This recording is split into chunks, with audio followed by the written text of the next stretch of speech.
मिथिला का राजमहल सोने से सजे हुए विशाल कक्षों, असीम वैभव और अनगिनत सेवकों से भरा हुआ था। उस राज्य का राजा था जनक।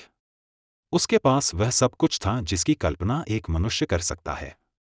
धन, सम्मान, शक्ति, प्रतिष्ठा, सब कुछ। लेकिन एक चीज थी जो उसके पास नहीं थी। वो थी शांति। रात के सन्नाटे में जब पूरा महल सो जाता, तब भी जनक के भीतर एक प्रश्न जागता रहता। क्या मैं यह मन हूं? क्या मैं यह नाम और पद हूं? या मेरे भीतर कुछ ऐसा भी है जो इन सबसे परे है? इस प्रश्न का उत्तर खोजने के लिए जनक ने अनेक विद्वानों को बुलाया। बड़े बड़े शास्त्रार्थ हुए, वेदों की व्याख्या हुई, उपनिषदों की चर्चा हुई। लेकिन जितने उत्तर मिलते, उतने ही नए प्रश्न खड़े हो जाते। एक दिन उनकी सभा में एक विचित्र युवक प्रवेश करता है। उसका शरीर 8 स्थानों से टेढ़ा था। हाथ टेढ़े, पैर टेढ़े, पीठ झुकी हुई। उसका रूप देखकर सभा में बैठे विद्वान हंसने लगे। किसी ने उसकी चाल का मजाक उड़ाया, किसी ने उसके शरीर का, किसी ने उसे अयोग्य समझ लिया। लेकिन तभी कुछ ऐसा हुआ जिसकी किसी ने कल्पना नहीं की थी। वह युवक भी हंसने लगा। इतना हंसा कि पूरी सभा चुप हो गई। राजा जनक ने आश्चर्य से पूछा, सब लोग तुम्हें देखकर हंस रहे थे, लेकिन तुम क्यों हंस रहे हो? युवक ने शांत स्वर में उत्तर दिया, महाराज, मुझे बताया गया था कि आपकी सभा में ज्ञानी बैठे हैं। लेकिन यहां तो केवल शरीर देखने वाले लोग बैठे हैं। जो व्यक्ति आत्मा को छोड़कर केवल शरीर देखता है, वह ज्ञानी कैसे हो सकता है? उसका उत्तर सुनते ही सभा में सन्नाटा छा गया। जिस युवक का उपहास किया जा रहा था, उसने एक ही वाक्य में पूरे दरबार का अहंकार तोड़ दिया था। वह युवक कोई साधारण व्यक्ति नहीं था। वह था अष्टावक्र। राजा जनक ने तुरंत महसूस किया कि यह व्यक्ति पुस्तकों का ज्ञान नहीं बोल रहा, यह अनुभव से बोल रहा है। जनक अपने सिंहासन से उतर आए और अष्टावक्र के सामने विनम्र होकर खड़े हो गए। उन्होंने पूछा, यदि मैं यह शरीर नहीं हूं, तो मैं कौन हूं?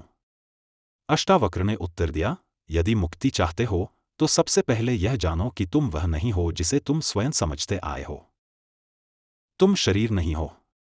शरीर बदलता है। तुम मन नहीं हो। मन हर क्षण बदलता है। तुम विचार नहीं हो। विचार आते हैं और चले जाते हैं। जो बदलता है, वह तुम नहीं हो सकते। तुम वह हो जो इन सब परिवर्तनों को देख रहा है। तुम साक्षी हो। जनक ध्यान से सुनते रहे। अष्टावक्र आगे बोले, जिस दिन मनुष्य स्वयं को शरीर मानना छोड़ देता है, उसी दिन उसके भय कम होने लगते हैं। जिस दिन वह स्वयं को अपने विचारों से अलग देख लेता है, उसी दिन उसकी बेचैनी कम होने लगती है। और जिस दिन वह स्वयं को शुद्ध चेतना के रूप में जान लेता है, उसी दिन उसके बंधन समाप्त हो जाते हैं। जनक के भीतर जैसे कोई द्वार खुल रहा था। उन्हें पहली बार समझ में आने लगा कि उनका दुख संसार से नहीं था।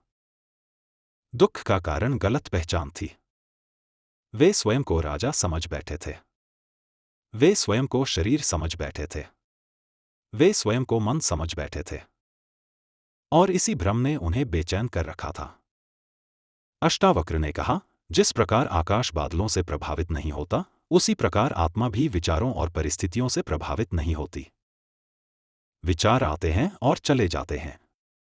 भावनाएं आती हैं और चली जाती हैं।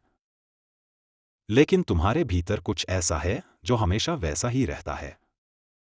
कहा जाता है कि अष्टावक्र के इन वचनों ने जनक के भीतर गहरा परिवर्तन उत्पन्न कर दिया।